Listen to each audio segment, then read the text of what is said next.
without becoming negative, which is huge. I've saw some people hit their personal growth ceiling in the coaching program and like stop progressing, like stop sending the DMs every day, not film the ad.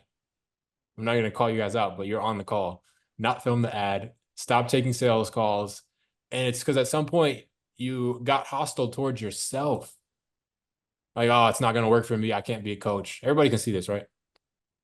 Yeah. All right. So, that's the last thing I want is you guys to like be your own enemy, like be on your own team. I know it's a challenge, this coaching journey, but if you're in it for the long game, like Josiah was saying a second ago, there we go. All right, now let me share these fears. So I wrote down a list of fears. One, fear of dropping my old mainstream of income. So you guys know for myself, I just retired barbering and went straight to coaching. I didn't do half and half. I didn't like, do some cuts, etc. I just literally sold my clippers. And you guys know a barber in LA. He paid me to give him all my clients, my barber clients. And then I just quit barbering. And that was a huge fear of mine. But I had a rock bottom moment where I just decided I'm going to go all in with something that's actually my purpose in life.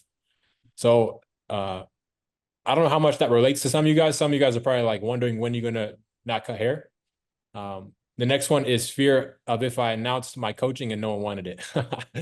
Like, oh shit. Like, what if no one swipes up on the story? No. And then fear of someone paying me money and not being able to over deliver. That's been a huge fear every time. I'm keeping it real right now, by the way. These are like real things I was going through mentally, which were holding me back. But these are all self-imposed ceilings, right? A year later, I would have never thought it was a goal to be at 100K, but I didn't know how that was going to happen, So fear of someone paying me and not being able to over deliver. I used to literally lose sleep at night. Like, oh, shoot, I got this new client. How am I going to deliver results? Fear of how to make content without only haircuts. Imagine making mostly haircut videos for so many years. And then now you're like, well, I'm not really a barber anymore. So I don't want barber clients. Like what type of content can I make? Fear of telling team students what I want them to do. I've heard Mario, Hoku, anybody else have this one where you're like a little nervous to tell people, to hold people accountable? Does that make sense? Where you're like, hey, bro, I need this done by this date. Because a coach cannot have that fear. Like, you got to just be on people's tail. Fear of sending outbound messages. I didn't want to look like scammy. Like, hey, brother, I saw that you followed me. How's the barber journey going? Fear of speaking on camera. Huge. How many of you guys have still not recorded an ad or even just a free value video where you're explaining your barber journey? Speaking on camera. Right. A lot of us. So you have to ask yourself, is that a fear or what is that? So what would you think? It's most likely a fear. It has to be. At this point, if you haven't made a video sharing your barber journey, talking to the camera in a whole month or however long it's been, No. I just ain't done it. Okay, I don't know. I might believe Jeremiah because he's pretty flamboyant. I don't know the word, but he's extroverted, I would say, on camera. I'm behind. Kendall said I'm behind. But you raised the prices, man. It's about to free up your time. Congrats on that, bro. And man, Kendall just gained 30,000 followers in the last, like, what, 3 months, Kendall? So things are on the up for you. I'm happy for you, bro. Man, Yeah. he's like, how do I unmute myself? Go ahead, Sunwall. I was gonna say, like with stress as well, like, if there's like, let's say you're not doing outreach, you're not running an ad, the journey is the exact same for everybody. I'm gonna tell you that right now. Like everybody starts at different points because of the work that they did before. Or Yep. like some of you guys might have bigger personal brands because of the work that you guys did before, which makes some parts of it easier. But even then, you guys are gonna have a cap, right? Like the destination, you guys are gonna have to go there like in a very similar way. Like building the sections of each the business, like there's getting clients, there's the sales appointment setting, sales, like all of that. You guys all have to do it the same way. So if you know that you have to send messages out to your audience and then you're like, okay, cool, I'm all done.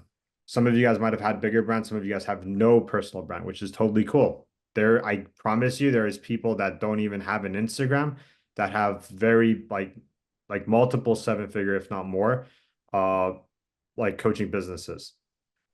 It's the same thing. You need to advertise, you just need to get in front of someone. Some people already have the audience to get in front of, but if you guys run ads, you guys are able to do that. So if you guys don't have a personal network to message, you guys are not running ads, I feel pretty stressed as well. Like two things, like you need a tolerance for stress, but the thing that alleviates stress is actual work. Ooh, Right. So you guys know that there's certain things that need to get done. If you guys are just working, you guys are locked in, it's not busy work. If it's actual actionable work towards the goal, you guys are gonna feel that stress like be completely alleviated. 100%. And you're not meant to be a lone wolf. So pulling up to the calls, asking for help. Okay, a couple more fears. Fear of giving a one-on-one call. I don't know why, but like the thought of someone asking me a question and not having an answer used to trip me out. Like, damn, what if I can't actually answer it correctly? And I didn't want to look like I didn't know what I was talking about. Basically, I was expecting myself to be a year into my coaching journey on the first day. So how did I solve that? I literally committed. I don't think I ever want to do anything else. I'm not interested in real estate. I probably will be when I'm like old, but I just want to be a coach. I really, the best feelings I've had was when Eddie said that we helped him overcome like his generational trauma of like his whole family being, you know, on different substances, etc. Osmar like crying on the one-on-one call with me and someone else saying like how much this changed his life. That's There's nothing better than like helping people. So once I realized that, I'm like, who cares if I'm good at this or not? Okay, fear of giving a group call, one-on-one call, fear of delegation, like asking other people, like literally getting a VA, hiring a virtual assistant, entrusting them with my accounts. Some of you guys were like nervous to give your guys to get a setter. Bro, I was right there. I'm like, I'm not about to give the account that I built 4 years, 5 years, 6 years of my life to some stranger. Hell no. I'll just send the DMs myself. All right. And I was stuck there for a little while. Each one of those was a breakthrough. I hope you guys are like relating to this. Like each one of your fears on the other end of it is just a massively different result where you like are so much, you're so glad you did it. Isaac just raised his prices and he told me the last time he did it, he was nervous, but then he was glad he did. And I was like, what do you think's gonna happen this time? Same thing. And so it's no different with your coaching journey, fear of leadership. Bro, the thought of me having like 4 other team members looking to me to like make correct decisions, that used to trip me out. It still does. Okay. Fear of asking the hard questions on a sales call. Damn. So I'm always good at that. Like asking people like, are you okay with staying where you are, making 6K for another year? To help avoid them saying I got to think about it, like stuff like that. I would get objections because I was afraid to just prevent them by saying the hard questions. Okay. Fear of investing in myself. Wow, did I overcome that one? uh, each program I ever bought was never perfect. It never had the entire journey mapped out, but it did always give me the next step. Fear of spending money on ads. At one point, we were spending like 200 a day. Now we're spending like 140 per day on ads. Fear of what people would think of my ads. Call me a scammer or guru. I get called scammer or guru now, and I don't really even think about it. I'm just like, God bless them. Like they actually secretly want to be in your position. Anybody who's hating on you, there's something that you're doing that's triggering them, right? Fear of getting a setter. Huge fear. Huge fear. Shout out to everybody who's overcame that one. That one's big. That's probably one of the biggest ones, if I'm honest. Like trusting someone with your Instagram account. Okay, fear of getting a VA. My VA has my entire life. She's in everything. Fear of getting coaches. Fear of asking clients to renew or ascend. It was all just like made up fears. Fear of what to do with the money at 100K a month. Damn. Like when you get to your goal, are you going to self-sabotage it? That was my fear. Like, oh, because in my old life in barbering, when I made a lot of dumb decisions with the money. I just didn't know how to manage it. So I was like, what if I do that again? Because I don't know if this is helping, guys. This is making sense. Like, if you have limiting doubts or fears towards the goal you're after, you'll secretly not get there. Like your subconscious will like purposefully not help you to do the things like along the way. Hiring a setter, running an ad, Is anybody coming across this? Yeah. And it's like we just got to identify it. Once you identify it, it's pretty much like good. So talk to me, brother. Big Rob, talk to me. Yeah, man, I had like a lot of fucking life changes just happen all at once. Like everything from leaving the shop, signing up for the coaching program. And my guys finding success right now. And it's like, but I'm just not, I feel like I'm not doing the work, bro. That's why I'm gonna be just completely honest. I'm gonna call myself on it. Like I'm not like I'm finding little ways to get out of it. Like, oh, I'm too busy in the suite now, or I need to get this money back that I invested on this course. So yeah, I think I'm self-sabotaging right now. So Yep, yep. Which one of those fears related to your did you what's the word? Resonate with? for me, bro, honestly, it was like I don't have no problem with leadership or anything like that. I just the fear of failure before I even really just get started. Like, Yep. people calling me like a skin, like people in my area in Chicago already like Yeah. the OGs are seeing me now and they're like, oh, what you doing now? I'm like, Yeah, yeah. doing me, bro, Yeah. like why does that concern you? The people from my last shop are like chit chatting now, like, oh, Yeah, yeah. Rob got buddy success, like, but before they were just downplaying me, downplaying me, downplaying me. So, Hmm. I guess I fed into that shit a little bit. So Totally, totally. That's yeah, how you know you're doing something right, bro. Like yeah. if you weren't doing anything, they wouldn't say anything.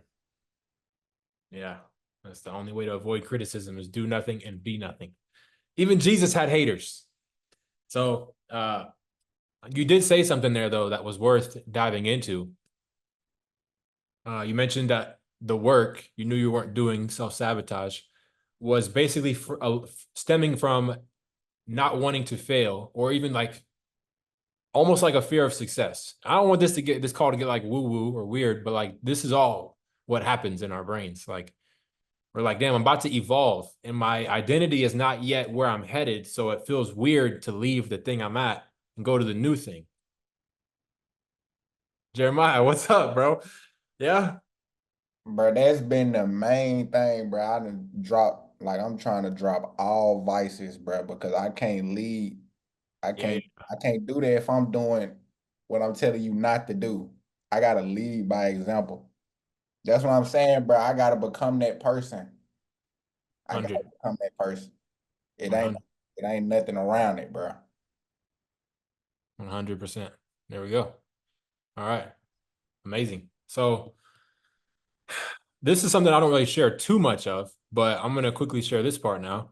Um, it doesn't seem like much of a transformation, like body physique wise, but this was like in a matter of a few months. But this was when I started my coaching journey, guys. This is when I like right here, 20, like 28K, 20K a month, Barber. But I literally hated myself. Like I had neglected every area of my life, family, relationships, spirituality, like God, my physique, every mental health, you name it, right? And then I just literally moved to Mexico and said, fuck barbering. I'm gonna just work on personal development and coaching. And bro, I was so much happier right here. Like within a few months later. I understood, I learned macros. I started eating correctly. And it just gave me so much clarity. I started waking up at 3, 4 a.m. like a crazy person. And it set the foundation for this journey now. So I did like a year of that. And a lot of people want to go from barber to coach, but they don't want to go from like old version of you to new version of you. And that's huge. So I created like a new identity during this time. And there was like no casual hookups, no smoking, no nothing, bro. Just me reading. I read Outwitting the Devil. I read a lot of like powerful books. And I wouldn't trade this time for nothing. This is like where I created the new version of me that built the confidence. So um, cool. Let me go to a few more things. I got more slides to cover. You guys asked us to send our slide deck today. Are we looking at them on this call? Let's do it. Yeah. I got What one kind question. Yep. You know Wes Watson. Have you invested into his coaching? Yep. You probably can't name a coach that I ain't invested in. I've been thinking about investing into Wes Watson. I don't know what it is, bro. I'm attracted to Wes Watson. Yeah, I Pause. mean, yeah, bro. Follow your intuition, Dude. Someone else. Don't do it. But Well, I saw Esteban. That's why I started laughing. Hey, he's solid, bro. He's one of the dudes that gave me like that fuel that I need, that type of talk I need. But I don't know, man. I don't. There's one thing I learned from one of my mentors was take the best and leave the rest. Yeah. Right. And I'm able to analyze him enough to be like, okay, I like that talk, but there's enough that I can analyze and say that's not particularly the mentor I want to follow. One of the best and worst things you could do is pick a leader. Pick the wrong one in some areas and they lead you in the wrong direction with some things. So But he's you on point, bro. He's real on point. You just gotta look at his whole life. Like, it's his whole life and all his beliefs and principles what you want to align with. Because if not, they'll start rubbing off on you. Boom. Okay, I'll quickly finish the list of fears, and then I'll go over some content training as well. Let me pull this up. All right, so I actually had a fear of taxes. When I was in barbering, I hired like a bookkeeping agency. It wasn't really a tax strategy, it was more of a bookkeeping. And so they gave me this crazy tax bill, and I just took it on the chin. And since then, I was like afraid of making money. And as a barber, you can kind of like finesse your way around that. But as a coach, it's pretty much like what you make is what you make. And so that actually held me back from like wanting to make money. And then the next one was the fear of tracking numbers, KPIs. And you guys might not think that's a fear, but if you're not doing it, that means you're like afraid of becoming a new version of you. Like, next one, fear of posting my income on social media. Oh, for sure. I used to hide it. If anybody knew me back when I was a barber making 20K, no one actually knew. Like, I never shared that. Versus now as a coach, I realize it's a different paradigm. You're actually just showing people what's possible. So it's not even about you. And it comes off kind of cringe, like when you share your results as a barber, like, oh, I'm making 15K a month or whatever. But it's just so that you can inspire people. Okay, lastly, fear of posting my income, fear of my family seeing me balling, asking me for money, and how to have that conversation. Like family members being like, oh, okay, I see you, bro. Can I hold $1? Like, no, you cannot. And then fear of hosting mastermind events. Like, what if something goes wrong and I have to like cover it? Like, just a lot of fears around the logistics of the event. I mean, bro, there's probably a longer list than this, but these are all legit fears. These aren't like things I just made up for a training. I literally just wrote down like roadblocks I had in my mind over the last like year from going from a barber to a coach. So last thing I'll share.